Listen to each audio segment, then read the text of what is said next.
Hello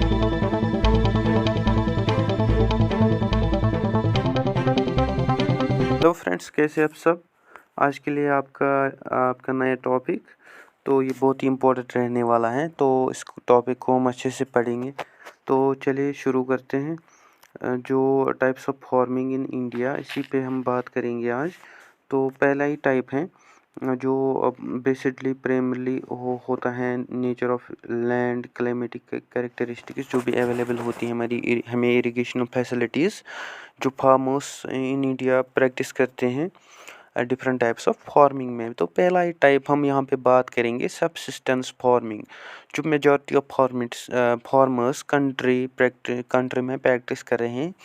majority of farmers, ज़्यादा से ज़्यादा फार्मर्स सब्सिस्टेंस फार्मिंग। तो चलिए इसके हम कहेंगे जो सब्सिस्टेंस फार्मिंग है, इसे हम कैरेक्टराइज करेंगे small and secret land holding. Secret मतलब जो लैंड पड़ा हुआ होगा, तो वो जिससे हम प्रिमिटिव टूल्स का यूज़, होल्डिंग्स वो हम नहीं करते हैं। जो फार्मर्स होते हैं वो पुअर होते हैं, स्पेशली वो यूज़ नहीं कर पाते फर्टिलाइजर्स और high yielding variety of seeds उनके फील्ड्स में। तो जो भी फैसिलिटीज़ होती हैं, इलेक्ट्रिक फैसिलिटीज़, इरिगेशन फैसिलिटीज़, वो जनरली उनके लिए अवेलेबल नहीं होती हैं। तो फीचर्स अगर हम सबसिस्टेंस फार्मिंग की बात करेंगे, जो होल फैमिली होती हैं वो वर्क करते हैं फार्म पे। जो मोस्ट ऑफ द वर्क होते हैं वो डन होते हैं मैनुअली।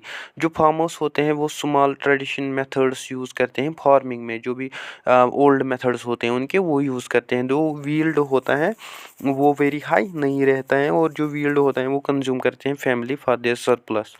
तो उसके साथ साथ आप यहाँ पे इमेज पे देख सकते हैं इस टाइप ऑफ फार्मिंग। तो इसके बाद हम शिफ्टिंग एग्रीकल्चर की बात करेंगे। जो दिस टाइप ऑफ फार्मिंग जो हो पाई जाती हैं, जो first of all piece of the first land clear किया जाता है, filling trees and burning and trunks branches, जंगलों को जलाया जाता है। और उसके बाद जो लैंड क्लियर किया जाता है वहाँ पे क्रॉप्स उगाए जाते हैं फॉर द पीरियड ऑफ 2 और 3 इयर्स। तो उसके बाद जो लैंड होता है वो अबंडेंट, उसकी जो फर्टिलिटी होती है वो डिक्रीज हो जाती है। जो फार्मर्स करते हैं उस वो मोस्टली मूव करते हैं एक एरिया से दूसरे एरिया तक, तो वही प्रोसेस रिपीट करने के लिए। उसके बाद जो ड्राई पैडी, मेज, मिलेट्स एंड जो भी वेजिटेबल्स होते हैं वो कॉमनली ग्रो किए जाते हैं इस टाइप ऑफ फार्मिंग में। तो जो डिफरेंट नेम, जैसे हम reasons of Jammu in Assam, Ponam in Kerala, Podu in Andhra Pradesh, Odisha and बीवारमाशा in various parts of Madhya Pradesh में ऐसी टाइप ऑफ फार्मिंग पाई जाती। चलिए बात करते हैं प्लांटेशन एग्रीकल्चर फार्मिंग की। जो प्लांटेशन फार्मिंग है, बश फार्मिंग होते हैं जहाँ पे झाड़ियाँ हमें देखने को ज़्यादा मिलती हैं। और ये जो इंट्रोड्यूस किए हैं ब्रिटिश ने इन 19th सेंचुरी। तो इसमें हम सिंगल क्रॉप फार्मिंग भी कहते हैं। इसमें हम rubber, T, coffee, Coca species and these types of species, apples, grown, oranges एक साल में एक बार उगा सकते हैं। उसके बाद जो capital intensive and demands of goods होते हैं वो मैनेजरली एबिलिटी होती है। उनकी जो डिमांड ऑफ गुड्स हैं उनको हम अच्छी तरीके से एबिलिटी देते हैं। तो जो भी टेक्निकल नो हाउ होता है, जो भी सोफिस्टिकेटेड मशीनरी होती हैं, फर्टिलाइजर्स होते हैं, और जो भी ट्रांसपोर्ट फैसिलिटीज़ होती हैं उनके लिए अच्छे से अवेलेबल होती हैं। जो प्लांटेशन एग्रीकल्चर होता है उसका जो एक्सपोर्ट ओरिएंटेड एग्रीकल्चर, जो भी मोस्ट ऑफ द क्रॉप्स वो ग्रो करते हैं प्लांटेशन एग्रीकल्चर है, उनका जो लाइफ साइकिल होता है वो मोर देन 2 इयर्स तक होता है। उसके बाद अगर हम natural rubber, coconut oil, palm, T, Coca and coffee, cheese type of crops की बात करेंगे, तो जो भी मैच्योर आफ्टरवर्ड्स होते हैं उनकी जो प्रोडक्टिविटी होती है वो हमें long periods of time after देखने मिलती है। जो भी प्लांटेशन एग्रीकल्चर होती हैं उसे हम कन्फाइन करते हैं विद ट्रॉपिकल एरियाज, जैसे जिन साइड्स में मतलब both sides of the equator जो भी प्लांटेशंस एग्जिस्ट करते हैं इन कॉन्टेंट अब जो भी पोजेस करते हैं वो ट्रॉपिकल क्लाइमेट। तो उसके बाद अगर हम some plantations like tea, coffee, rubber and जैसे कि प्रोसेसिंग फैक्ट्री, उनमें जो फार्म इटसेल्फ मतलब बनाता है, जो टाइप ऑफ एग्रीकल्चर होती हैं वो डेवलप होती हैं hilly areas of northern east India, sub Himalayan, west Bengal and Nilgiri, अलामनाई and cardamom hills in peninsular India में। तो उसके बाद जो mixed and multiple agriculture farming हमें देखने को मिलती हैं, ये define as a system of farming हम इसे कहेंगे जहाँ पे हम crop production, raising livestock, poultries, fishery, bee keeping ऐसी जैसी एक्टिविटीज़ भी वहाँ पे सस्टेन कर सकते हो। जो भी satisfy money needs of the farmers हैं वो उनको पॉसिबल हो जाए। ऐसी टाइप ऑफ फार्मिंग में जैसे कि crop production, agriculture and allied activities, animal rearing activities side by side वहाँ पे होती रहती हैं। जो भी इंडिया में कैटल डंग होता है, यूज़ होता है manure in the times of low productivity, जहाँ पे हमें लो प्रोडक्टिविटी देखने को मिलती है वहाँ पे हम organic this types of substance use करते हैं। तो वहाँ से उनकी जो कैटल होता है उनका जो डंग होता है उससे हम यूज़ करते हैं ताकि उसकी जो प्रोडक्टिविटी है सॉइल की वो बढ़ जाए। उसके साथ साथ हम कैटल का जो मिल्क है वो भी हम घर में यूज़ करते हैं, और जो मीट होता है उसका जो रेगुलर एंश्योर जो फार्मर्स की इनकम होती है वो भी बढ़ती है। इसके साथ साथ जो ऑब्जेक्टिव होता है मिक्सड फार्मिंग का, वो subsistence higher profitability होता है without altering ecological balance, which is very important farming system. जो क्रॉपिंग होती है वो इम्पोर्टेंट कंपोनेंट है मिक्सड फार्मिंग की। जो मिक्सड फार्मिंग है वो प्रॉपर क्रॉपिंग सिस्टम से हम अचीव कर सकते हैं, जहाँ पे हम manure, domesticated animals, organic farming, हम ऑर्गेनिक काउ डंग वगैरह यूज़ कर सकते हैं। उससे हम जो कम्बिनेशन जो प्रॉपर क्रॉपिंग है वो हम उसे हम अचीव कर सकें। तो उसके साथ साथ rice, fish in eastern parts of the India, जो कि डिफरेंट क्रॉप्स, इसके अलावा फिश कीपिंग भी वहाँ पे हम रख सकते हैं। जो आप यहाँ पे इमेज पे देख सकते हो, live stock, post harvest loss management, soil salinity management, energy management, nutrient and soil fertility आप देख सकते हैं यहाँ पे। लाइव स्टॉक भी, fishery and acquaintance management, erosion management etcetera. उसके साथ साथ अगर हम क्रॉप रोटेशन की बात करेंगे तो जो रेफ़र करते हैं ग्रोइंग नंबर ऑफ क्रॉप्स, जो one after the fixed rotation to maintain fertility of the soil. तो क्रॉप्स को हम रोटेट करते रहते हैं। उसके बाद जो रोटेशन होती है क्रॉप्स की वो कंप्लीट होती हैं एक साल में। तो some of the areas while it involve more than 1 years in one time, मतलब इस साल में एक बार। फॉर एग्जांपल हम क्रॉप रोटेशन, कोई क्रॉप उगाएगी उसके बाद हम उस क्रॉप को रोटेट करेंगे दूसरे क्रॉप से। जो पल्सेस एंड लेग्यूमिनियस क्रॉप्स होते हैं, दालें वगैरह जो ग्रो करते हैं हम आफ्टर द सीरियल क्रॉप जैसे वीट, बार्ले, ऐसे वीट, पल्सेस वगैरह। तो उसके जो लिग्मेंट्स होती हैं उनके जो एबिलिटी होती है, मतलब सॉइल की एबिलिटी होनी चाहिए, उनका जो फिक्सिंग नाइट्रोजन होना चाहिए सॉइल का वो अच्छा होना चाहिए।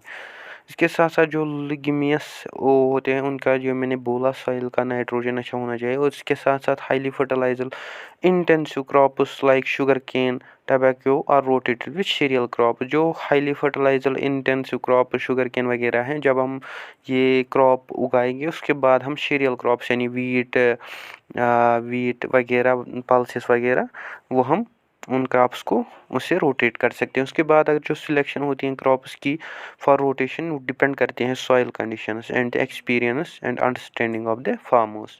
चलिए बढ़ते हैं हम इंटेंस फार्मिंग की तरफ। इंटेंस फार्मिंग इन जो एरियाज़ होते हैं जहाँ पे इरिगेशन पॉसिबल होती है, जहाँ पे फार्मर्स को अच्छे तरीके से जो भी good fertilisers and pesticides on large scale वो यूज़ करते हैं, ताकि उनका जो प्रोडक्शन है वो ज़्यादा से ज़्यादा बढ़ जाए। और जो उनका जो लैंड है, high yielding variety of seeds का यूज़ वहाँ पे करते हैं वो। And they mechanised agriculture by introducing machines in different process of farming. वो यूज़ करते हैं machinery in different process of farming, ताकि उनकी जो एग्रीकल्चर प्रोडक्टिव है वो बढ़ जाए। उसके साथ साथ जो भी इंडस्ट्रियल एंड एग्रीकल्चर, इसे हम कैरेक्टराइज करते हैं low fallow ratio in higher use of inputs, जैसे कि capital and labour per land area. तो ये कंट्रास्ट तो ट्रेडिशनल एग्रीकल्चर उससे हम मतलब अपोजिट हैं, जहाँ पे हमें बहुत सा कम इनपुट देना देता है और वहाँ से हमें बहुत सा अच्छा आउटपुट देखने को मिलता है। तो अगर हम इंटेंसिव एग्रीकल्चर डेवलपमेंट प्रोग्राम की बात करेंगे, ये major experimental Indian government of India का जो एक प्रोग्राम है, पैकेज प्रोग्राम, इसे बेस्ड है पैकेज अप्रोच। जो गवर्नमेंट है वो ये इसने लॉन्च की है 1961। जो एक कम्युनिटी डेवलपमेंट प्रोग्राम है जिसकी फिलोसफी प्रोवाइड करते हैं, जो लोन करते हैं प्रोवाइड फार्मर्स को, ताकि वो फर्टिलाइजर्स एंड सीड्स अच्छी तरीके से बाई कर सके और जो असिस्ट एक मिले उन्हें। उसके साथ साथ AIDP was expanded later in new intensive agriculture area production IAAP। तो इसे लॉन्च किया गया है develop social harvest in agriculture area.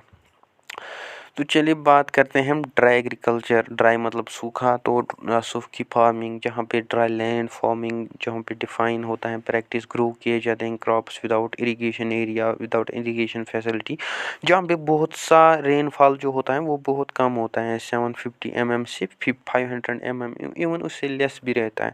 अगर हम की इफ़ेक्टिव एलिमेंट्स की बात करेंगे ड्राई लैंड के, तो कैप्चरिंग सॉइल कंजर्वेशन, तो हमें सॉइल कंजर्वेशन का जो मॉइस्चर है वो चेक करना है। Effective use of available moisture, कितना मॉइस्चर है वहाँ, या सॉइल कंजर्वेशन हमें करनी है वहाँ पे। और कंट्रोल ऑफ इनपुट कास्ट, जो भी हम कंट्रोल करते हैं इनपुट कास्ट पे उस पर, तो उनका भी कंट्रोल। जो ड्राई लैंड एग्रीकल्चर है सब्जेक्ट टू हाई वेरिएबिलिटी, इस पे प्रोबेबिलिटी रहती है सोन यील्डिंग इनपुट क्या रहेगा और आउटपुट क्या हमें वहाँ से मिलेगा। तो वेरिएशन से डिपेंड करते हैं वेदर कंडीशंस स्पेशली रेनफॉल। तो चले हम करते हैं बात ड्राई रेस कल्टीवेशन की। ये हिली स्लोप्स माउंटेन होते हैं जो कि कटेड होते हैं एक से बढ़कर एक से ऊपर एक से ऊपर एक। Since the availability of flat land is limited, traces made provide small page of level land. तो वहाँ पे हमें पेजेस देखने को मिलती हैं एक के बाद एक के बाद एक। जो सॉइल इरोजन होता है वहाँ पे हमें चेक करना ज़रूरी होता है। जो भी हिली स्लोप्स हैं वहाँ पे दे सॉइल इरोजन हमें ज़्यादा देखने को मिलते हैं, तो वहाँ पे हमें सॉइल इरोजन्स का भी ख्याल रखना पड़ता है। आप देख सकते हैं यहाँ पे ये हिली एंड स्लोपी एरियाज जहाँ पे हमें सॉइल इरोजन ट्रेस करना पड़ता है। तो ये थे कुछ टाइप्स ऑफ फार्मिंग। तो आई होप आपको ये वीडियो अच्छा लगा होगा। अगर वीडियो अच्छा लगा तो लाइक कीजिए, चैनल को सब्सक्राइब कीजिए। उसके साथ साथ मैं थैंकफुल रहूँगा स्टेलर IAS एकेडमी का, जिनकी मदद से मैंने ये वीडियो बनाया। Thank you.